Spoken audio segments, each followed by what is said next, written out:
I became good friends with this older gentleman that was as good as gold, but he was an alcoholic. Now, I wasn't a pastor at the time, but he came to me and he said, I really want to go to church. And I said, well, you live in this small community and there's two churches right beside you. Why don't you go to one of those? And he said, because the pastor of one of those churches told me that if I would quit drinking and then I could come to church.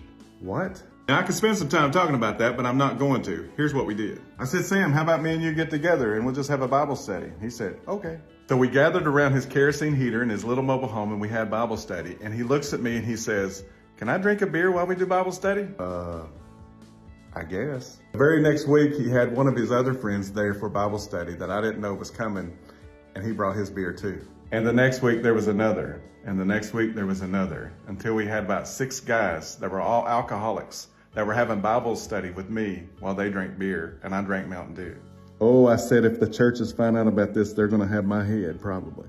As we continued that study, one by one, those guys quit drinking. Not because I told them to, but because they were growing in their relationship with God and they didn't feel the need to turn to the liquor bottle or to the beer anymore. Every single one of them passed away within just a few years of each other, mostly of cirrhosis. How did that change my life, you might ask?